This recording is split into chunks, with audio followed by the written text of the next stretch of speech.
So atomic mass,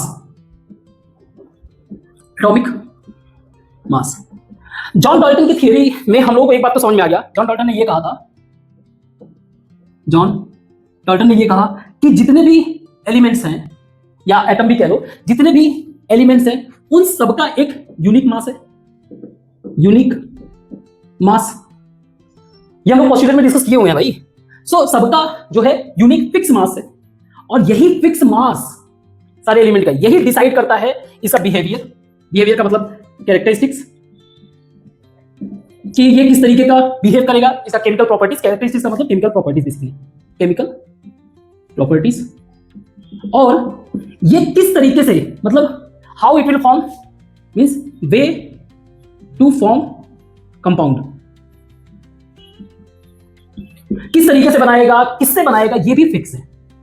तो somehow अगर मैं इस यूनिक मास को कैलकुलेट कर लूं तो प्रॉब्लम सॉल्व हो जाएगा। अब मैं एलिमेंट बार बार क्यों कह रहा हूं, हमें एक फंडामेंटल बात पता है कि कोई भी एटम जो है सिंगल एग्जिस्ट करना, बहुत कम एटम जो सिंगल एग्जिस्ट करते हैं, अदरवाइज वो कंबाइंड फॉर्म में ही जो है एग्जिस्ट करते हैं। तो एटम का मास जो है, एक सिंगल एटम का मास कैलकुलेट करना, ये अपने में ही एक बहुत बड़ा चैलेंज था कि सिंगल में तो आप कर ही नहीं सकते हो, क्योंकि ज्यादातर एटम्स जो है वो क्या है, कंबाइंड फॉर्म में है।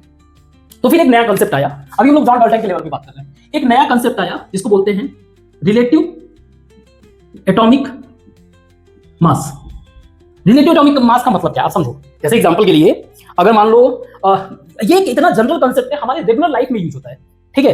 तो अगर मान लो एग्जांपल के लिए जैसे मम्मी है घर पे, उन्होंने कहा कि बेटा उस कमरे में एक बॉक्स रखा हुआ है लेके आना। अब आप गए उस कमरे में ढूंढने लगे, तो मम्मी ने बोला कि आपने पूछा कि मम्मी कहाँ पे रखा हुआ है, तो आपने मम्मी बोली कि जो है जो राइट साइड वाला टेबल है ना, उसको थोड़ा सा साइड में देख, तुझे मिल जाएगा। तो कहने का मतलब क्या है, उन्होंने एक रेफरेंस दिया, एक रिलेटिव, एक रिलेशन दिया कि तू टेबल के पास देख, तो इससे इजीली से फिगर आउट हो गया। तो ऐसे ही हमें एक एटम का रेफरेंस लिया गया, इस एक एटम के रेफरेंस में के बेसिस पे अदर को डिफाइन किया गया, उसके वेट को डिफाइन किया, और जो भी उसका वेट बनता था इसके रेफरेंस में, उसको हम लोग बोल देते थे एटॉमिक मास। क्योंकि ऐसा कोई फिक्स कोई वो था नहीं, तो हमने एक सिंपल टर्म दे दिया उसको, atomic mass unit, that is AMU। तो इसका एग्जांपल जैसे आप समझो, इसका एग्जांपल ये है, हमें पता है कार्बन मोनोऑक्साइड CO। एक्सपेरिमेंट में ये पाया गया कि 3 gram of carbon require 4 gram of oxygen, जो हमें दे रहा है 7 gram of carbon monoxide, 7 gram of oxygen. इसका मतलब मुझे एक बात क्लियर हो गया कि 3 ग्राम को 4 ग्राम ऑक्सीजन की जरूरत है। तो अगर मैं बोलूं 1 ग्राम ऑफ कार्बन को कितना चाहिए, वो चाहिए मुझे 4.4/3 ग्राम ऑफ ऑक्सीजन। अगर मैं इसको कंपेयर करूं तो 1 ग्राम ऑफ ऑक्सीजन जो है is equal to 4/3 gram of oxygen. या मैं इसको अदर वे से ये भी कह सकता हूं 1.33 times of oxygen weight. Oxygen के मास का 1.33 टाइम्स है। अब इसको फिर से थोड़ा सा विजुअलाइज करो। कहने का मतलब क्या है, देखो कार्बन का जो एटम है, अगर आप कार्बन देखोगे तो ये अकेले भी एग्जिस्ट करता है, अकेले इन सॉलिड फॉर्मेट ग्रेफाइट के फॉर्म में एग्जिस्ट करता है। तो ये एटम तो मुझे मिल गया, पहला चीज। तो मेरे पास कार्बन का एटम का वेट, एटॉमिक मास इसका मुझे पता है, इसका वेट मुझे पता है, व्हाटएवर मास इज, इसका जो भी मास है मुझे पता है, मैंने एक्सपेरिमेंट करके फिगर आउट कर लिया है। अब जैसे मान लो आपके पास एक वेट पता है, अब मैंने पूछा कि ऑक्सीजन का वेट बताना तो जरा, तो आप बोले अच्छा तुझे कार्बन का वेट पता है ना, हाँ, उसका 1.3 कर दे, जो भी तुझे कार्बन का, उसका 1.3 टाइम्स ऑक्सीजन का वेट हो गया। इस तरीके से जो है taking carbon as a reference लेते हुए हमने जो है ये फिक्स किया।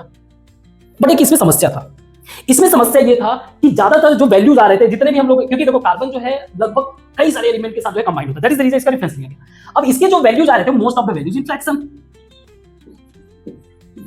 अब फ्रैक्शन के कारण जो है बड़ा ही प्रॉब्लम होता था, तो हमें चाहिए था होल नंबर में, so we want whole number. तो हम लोग आगे डेवलप किए method oxygen taken as a reference, oxygen as a, जैसे कार्बन लिए वैसे ही ऑक्सीजन एज अ रेफरेंस।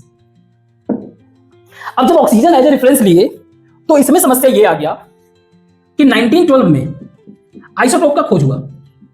होता क्या था कि इसमें जो है जब हम लोग ऑक्सीजन के रेफरेंस में चीजों को वेट करते थे तो उसमें वेरिएशन बहुत आने लगता था, पॉइंट्स में आते थे वैल्यू। इसलिए आप जब आप पीरियोडिक टेबल देखोगे तो कुछ एलिमेंट्स ऐसे जिनके वेट जो है पॉइंट्स में, ऑक्सीजन के रेफरेंस में। तो 1912 में कंसेप्ट ऑफ आइसोटोप डेवलप किया गया। कंसेप्ट ऑफ आइसोटोप जो डेवलप किया गया, आइसोटोप का मतलब क्या है, आइसोटोप हमें बताता है कि कोई भी एक एटम है, उसके अंदर जो प्रोटॉन है और न्यूट्रॉन, इसके बारे में बताता है कि अगर तुम्हारा न्यूट्रॉन चेंज हुआ मींस डिफरेंट हुआ, तो वो होगा तो वही। जैसे एग्जांपल के लिए मान लो ऑक्सीजन है, ऑक्सीजन के 16 यानी कि 8 प्रोटॉन है और 8 न्यूट्रॉन है, लेकिन यही आप ऑक्सीजन 17 को देखोगे तो इसमें 8 प्रोटॉन तो है ही, क्योंकि जो फिक्स कैरेक्टर और नाम डिसाइड होता था प्रोटॉन के बीच, तो ऑक्सीजन तो 8 है लेकिन तुम्हारा न्यूट्रॉन तुमको 9 मिलेगा। ऐसे ही ऑक्सीजन 18, 8 प्रोटॉन है ही, 10 न्यूट्रॉन, और ये हमेशा किस फॉर्म में मिल रहे हैं? कंबाइंड फॉर्म में, मिक्सचर के फॉर्म में मिल रहे हैं। दैट इज द रीजन हमें बहुत ही ज्यादा प्रॉब्लम हो रहा था, बहुत सारे गलत वैल्यूज भी मिल रहे थे मिक्सचर के फॉर्म में मिलने के कारण। इसीलिए हमने एक अलग, अब यहां पे जब ये आ गया ना कि हमारे पास आइसोटोप्स होते हैं, कंसेप्ट ऑफ आइसोटोप्स आ गया, आपका सिर्फ अकेले कार्बन एग्जिस्ट नहीं करता, इसके भी आइसोटोप्स होते हैं, तो यहां पे हम लोग एटॉमिक मास यूनिट कहने के बजाय हमने क्या कंबाइन करने लगे, हम लोग टर्म यूज करने लगे unit as a unified mass. Unified mass कहने का मतलब क्या है?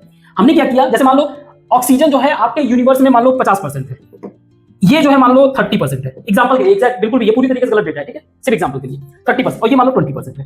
तो इन सब का इसके बेसिस पे सारे वेट को कंबाइन करना और फिर रेफरेंस लेना, चीजों को मेजर करने के लिए रेफरेंस ऐसे ही लेंगे, जैसे हमने कार्बन का डिसाइड कर लिया, कार्बन के बेसिस पे हमने रेफरेंस लिया, तो उसको फिर यूनिट दिया गया यूनिफाइड मास, और उसको जो सिंबल दिया गया you. So earlier it was AMU 1961 से, हाँ 1961 बताऊंगा। खैर आइसोटोप का कांसेप्ट डेवलप हो गया तो हमने यूनिट से नाम चेंज कर दिया, दैट इज यूनिफाइड मास। अब 1961 का कहानी ये है कि 1961 से हम लोग जो है डिफरेंस में ऑक्सीजन के बजाय, देखो ऑक्सीजन ने कई सारे होल नंबर दिए, ठीक है, लेकिन जो प्रॉब्लम था उसका मिक्स आइसोटोप कोई भी अलग से एग्जिस्ट नहीं करता था, अकेले एग्जिस्ट नहीं करता, हमेशा मिक्सचर के फॉर्म में रहता था, जिसके कारण कई सारे जो है फ्रैक्शन में भी वैल्यूज आए हैं, पॉइंट्स में वैल्यू आते थे, एक्यूरेट एकदम एग्जैक्ट एक्यूरेट मिलना थोड़ा सा मुश्किल हो जाता था।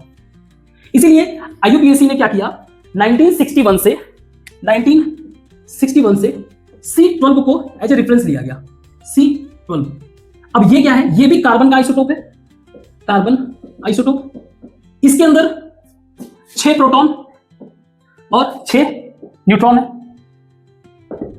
और खास बात ये है कि ये अकेले मींस एग्जिस्ट करता है इंडिपेंडेंटली, एग्जिस्ट इंडिपेंडेंटली, और बहुत ही क्या है, बहुत ही स्टेबल है।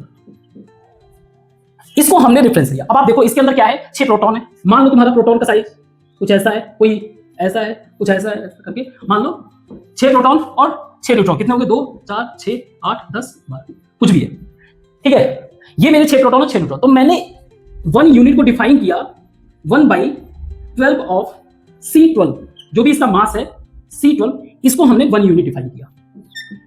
अब इससे क्या हो गया, इससे मतलब ये हो गया कि इररिस्पेक्टिव ऑफ प्रोटॉन और न्यूट्रॉन बेशक आपस में अलग अलग, इनका अगर वेट आप चेक करोगे तो ऑलमोस्ट इक्वल मिलेगा, बट इन सबका एवरेज वेट कंसीडर किया गया कि इसके अंदर सबका सब एक साइज के।